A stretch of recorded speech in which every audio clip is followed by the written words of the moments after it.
Hello students, TR solution online YouTube চ্যানেলে তোমাদের সকলকে স্বাগত। তো আজকের এই ক্লাসে আমরা কোশ্চেন নাম্বার 16 থেকে আলোচনা করব। এর আগে 15 অব্দি আমরা আপলোড করে দিয়েছি, যারা দেখোনি তারা একটু দেখে নেবে। তো আমাদের কোশ্চেন নাম্বার 16 এ কি বলা হয়েছে দেখো, 20টি কাচের খেলনা ধারণকারী একটি বাক্স ফেলে দেওয়া হয়।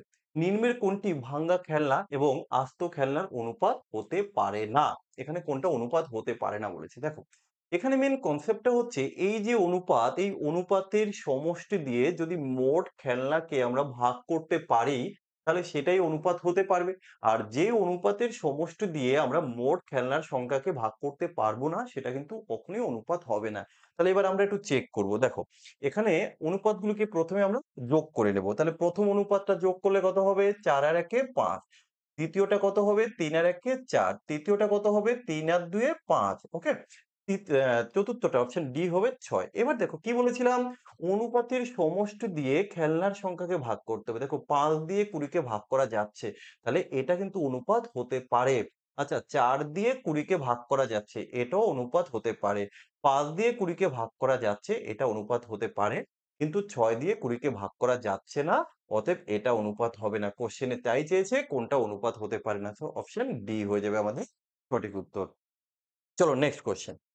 আচ্ছা, এবার যে কোশ্চেনটি রয়েছে, আমরা পরীক্ষার সময় কিভাবে করব? আমরা অনেক সময় কি হয়, বাড়িতে এক্স ধরে করে একটু লং প্রসেসে করে ফেলি। পরীক্ষার সময় গিয়ে কিন্তু আর আমরা টাইম সেভ করতে পারি না। তো আমরা এক্সাম ওরিয়েন্টেড একটু চিন্তা ভাবনা করছি। দেখো, ৭৭ কে এমন ২ টি ভাগে ভাগ করা হয় যাতে অংশ দুটির গসাগু হবে ১১ এবং লসাগু হবে ১১০। তাহলে ক্ষুদ্রতর অংশটির মান কত? তার মানে ব্যাপারটা হচ্ছে এই যে ৭৭, এই ৭৭ কে আমরা দুটো ভাগে ভাগ করব। কেমন? দুটো সংখ্যায় ভাগ করব। যে সংখ্যা দুটো আমরা পাবো, এদের এদের গসাগু। এদের গসাগু হবে কত? এদের গসাগু হবে ১১ এবং লসাগু কত হবে? লসাগু হবে ১১০। আমরা যদি একটু রিভার্স এখানে চেষ্টা করি, কেমন? যেহেতু ছোট সংখ্যা চেয়েছে, তো এই ৪ টের মধ্যে কোনো না কোনো সংখ্যা হবে ছোট সংখ্যা। তাহলে আমরা কি করব? আমি ১ম থেকেই যদি ধরি যে ১১ হচ্ছে ছোট সংখ্যা। তাহলে ভালো করে বুঝবে, দুটো সংখ্যা হচ্ছে ৭৭ মোট। তাহলে একটা যদি ১১ হয়, তাহলে আরেকটা সংখ্যা কত হবে? এখান থেকে তুমি বলো, কারণ টোটাল ৭৭, তাহলে একটা হচ্ছে ১১, আরেকটা হবে ৬৬। ৬৬ আর ১১ ৭৭। দ্বিতীয়টা যদি আমি ২২ ধরি, একটা ২২ হলে ছোট সংখ্যাটি, বড় সংখ্যাটি কত হবে? ৫৫। আচ্ছা। আমি এবার এক, এক করে একটু চেক করি। কারণ পুরোটা করব না। এই যে ১ম এ কন্ডিশন বলা হয়েছে ১১ এবং ৬৬, এদের গসাগু কিন্তু হতে হবে ১১। দেখো, এই দুটোর গসাগু কিন্তু ১১ হচ্ছে। কিন্তু এই দুটোর লসাগু কখনোই ১১০ হচ্ছে না। তাহলে আমাদের অপশন এ ১ম এ বাদ। ওকে? দ্বিতীয়টা দেখো, এই দুটো যদি আমরা করি, এদের গসাগু কত হবে? ১১ দিয়ে ভাগ যাবে। আর লসাগু কি হবে? দেখো, আসলে লসাগু কিভাবে বের করতে হয়? দুটো সংখ্যার মধ্যে যেটা বড়, সেই সংখ্যাটাকে অপর যে সংখ্যা বা বাকি যে সংখ্যা থাকবে, সেই সংখ্যা দিয়ে ভাগ যায় কিনা। তো এখানে ৫৫ রয়েছে, ২২ দিয়ে তো আর ৫৫ কে ভাগ করা যাবে না। তখন আমরা কি করব? ৫৫ এর মাল্টিপল নেব। কত? ১১০। ১১০ দিয়ে যদি আমরা ২২ কেও ভাগ করতে ২২ দিয়েও ভাগ করতে পারছি ১১০ কে, ৫৫ দিয়েও ভাগ করতে পারছি। তাহলে আমাদের লসাগু কিন্তু ১১০, যেটা কিন্তু কোশ্চেনে বলা হয়েছে। তাহলে আমি আর কেন চেক করব? আমরা অপশন বি তেই থেমে গেলাম। তার মানে আমরা বলতে চাইছি যে আমরা কখনো, কখনো কিন্তু এক্স না ধরে অপশন টেস্ট করেও ফার্স্ট উত্তর বলতে পারি। এই জায়গাগুলো একটু খেয়াল রাখবে।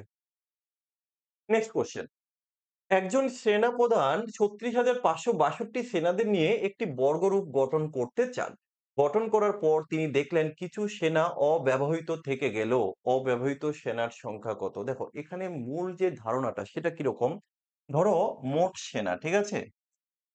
মোট সেনা, সেনা সংখ্যা যেটা থাকবে সেখান থেকে তুমি এক কাজ করে দাও, বাদ দিয়ে দাও। কোনটা বাদ দিয়ে দেবে? যেটা অব্যবহৃত, মানে যেটা হয়তো কাজে লাগেনি, অব্যবহৃত সেনা, এটা বাদ দিয়ে দাও। তাহলে কি হবে? যে সংখ্যাটা পাবে সেটা কিন্তু একটা পূর্ণবর্গ সংখ্যা হতে হবে। সেটা একটা পূর্ণবর্গ সংখ্যা, পূর্ণবর্গ সংখ্যা হবে। এটা হচ্ছে এই কোশ্চেনের মেইন কনসেপ্ট। তাহলে এবার এইভাবে যদি তুমি অঙ্কটা করো, দেখো এর অন্য আরো একটা প্রসেস রয়েছে, আমরা সেই প্রসেসও দেখাবো। তো এই কনসেপ্টে গেলে কি করতে হবে? এটা হচ্ছে আমাদের মোট সেনা। এর থেকে তুমি এই ৪ টে অপশন এক, এক করে মাইনাস করবে। প্রত্যেকটা অপশন মাইনাস করবে। মাইনাস করার পর যে সংখ্যাটা আসবে, দেখবে সেটা পূর্ণবর্গ সংখ্যা কিনা। যেটা পূর্ণবর্গ সংখ্যা হয় সেটাই হয়ে যাবে আমাদের উত্তর। এটা হলো একটা প্রসেস। কিন্তু ট্র্যাডিশনাল আরেকটা প্রসেস রয়েছে। সেটা কি? সেটা একটু দেখিয়ে দেই। সেটা হচ্ছে যে সংখ্যাটা রয়েছে, আমরা ডাইরেক্ট তাকে আ ভাগ প্রক্রিয়ার সাহায্যে বর্গমূল করার চেষ্টা করব। যেটা আমাদের অবশিষ্ট থাকবে সেটাই হবে অব্যবহৃত সংখ্যা, শূন্য সংখ্যা। তাহলে এখানে আমরা করব। আমরা জানি বর্গমূল করতে গেলে কি করতে হয়? দুটো, দুটো করে পেয়ার নিতে হয়, তাই না? তাহলে আমরা কোন দিক থেকে দুটো করে নেব? লেফট সরি আমাদের বাঁদিক থেকে আমরা নেব। আচ্ছা, এই যে দুটো নিলাম, আচ্ছা এই দুটো নিলাম ডান দিক থেকে আরকি। তারপরে এটা সিঙ্গেল পড়ে থাকলো। তো সিঙ্গেল যেটা আছে সমস্যা নেই থাক। এবার দেখো মিনিমাম একবার যাবে। এককে ১ কারণ এই প্রসেসটা এর জন্য শর্ট। ওই মাইনাস করার থেকে। কারণ ৪ বার তোমাকে মাইনাস করতে হবে। তার থেকে আমি একবারে করে নিই, একবারে উত্তর চলে আসবে। তাহলে এককে ১ থাকলো আমার ২। এবার কি করব? এই যে পেয়ার এই জোড়ায়, জোড়ায় বসবে কিন্তু কেমন? এই ৬ আর ৫। এবার কি করব? এবার আমরা ডিভাইডেড করব। এই যে ১ রয়েছে এর ডাবল সংখ্যা তোমাকে এখানে বসাতে হবে। এবার কতবার যাবে? যদি আমরা এখানে ৯ দেই ৯ তাহলে এখানেও আমাকে ৯ দিতে হবে। সেম সংখ্যা বসবে কিন্তু। তাহলে ৯ নং ৮১ ১ হাতে আছে ৮ ৯ দুগুনি ১৮ ১৮ আর ৮ এ ১৮ ২২ ২২ আর ২৬ তাই তো? ২৬১ মাইনাস করলে কত হবে? এই যে ৪ হবে। এই পেয়ারটা বসে যাবে। কত হবে? ৬২ এবার আমরা কি করব? এই যে ২৯ নিয়েছিলাম আমরা এর আবার আমরা কিন্তু ডাবল করে দেব। কেমন? তাহলে এর যদি আমরা এখানে ডাবল করে দেই তাহলে এখানে কত হবে? দেখো, সরি। এখানে যদি আমরা ২৯ নয়, আমরা যদি ১৯ এর ডাবল করি, ১৯ কেমন? ১৯ এর ডাবল করলে কত হবে? ১৯ দুগুনি ৩৮ এবার কতবার যাবে? যদি আমরা একবার দেই, একবার। তাহলে কত হবে? ৩৮১ তাহলে এবার এটা মাইনাস করো কত হলো? ১, ৮ তাহলে এই দেখো ৮১ কিন্তু অব্যবহৃত থেকে গেল। তাহলে এখানে আমাদের অপশন সি হয়ে যাবে সঠিক উত্তর। আশা করি প্রত্যেকে বুঝতে পেরেছ?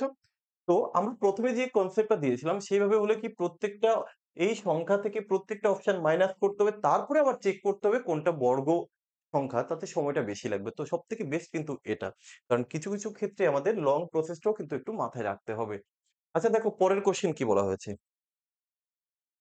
৳৩০০ PQR এর মধ্যে এমনভাবে ভাগ করে দেওয়া হলো, যাতে কিনা Q P অপেক্ষা ৳৩০ বেশি এবং R Q অপেক্ষা ৳৬০ বেশি পায়। তাহলে তাদের ভাগের অনুপাত। তো আমরা এখানটা লিখে নেব এই P, Q, R এবার কিভাবে? শেষের দিক থেকে করতে হয় একটু।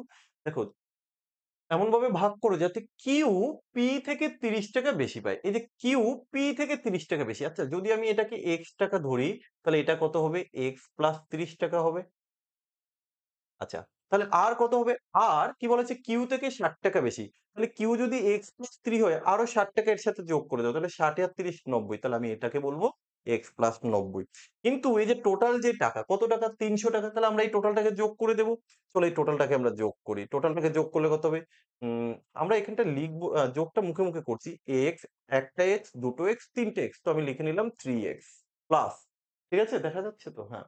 3x আর এখানে কত ৩০ আর হচ্ছে ৯০ ১২০ তাহলে 3x প্লাস ১২০ ইকুয়াল টু ওই যে যোগফল কত না ৩০০ আমরা লিখে দিলাম ৩০০ তাহলে এখান থেকে বলো এই 3x ইকুয়াল টু কত হবে ১৮০ x ইকুয়াল টু কত হবে ৬০ আমরা x ইকুয়াল টু ৬০ পেয়ে গেলাম x যদি ৬০ হয় তাহলে এখান থেকে তুমি বলো এটা হচ্ছে ৬০ ৬০ আর ৩০ এর ৯০ আর এটা কত ৯১৫ অর্থাৎ ৯০ আর ৬০ হচ্ছে ১৫০ ৩০ দিয়ে কাটলে ২ ৩০ দিয়ে কাটলে ৩ ৩০ দিয়ে কাটলে ৫ তাহলে ২ ৩ ৫ হয়ে যাবে আমাদের এই কোশ্চেনের উত্তর কোথায় আছে ২ ৩ ৫ অপশন এ আশা রাখি প্রত্যেকে বুঝতে পেরেছো চলো আমাদের শেষ কোশ্চেন এই কোশ্চেনটি প্রায় পরীক্ষায় আসে তো আমরা কিভাবে করব এখানে যে সংখ্যাগুলো দেখছো ৯৯৯ করে রয়েছে আমরা এগুলোকে ৯৯৯ না ভেবে যদি ১০০০ ধরে নিই তাহলে কি হবে এক বেশি ধরা হয়ে যাবে তাহলে মনে রাখবে আমি ১০০০ ধরলাম ২০০০ ৩০০০ ৪০০০ ৫০০০ ৬০০০ তার মানে এখানে ৬০০০ দেখো ৬ ইন্টু ১০০০ কারণ আমি ১০০০ করে ধরেছি ৬টা আছে তাহলে ৬০০০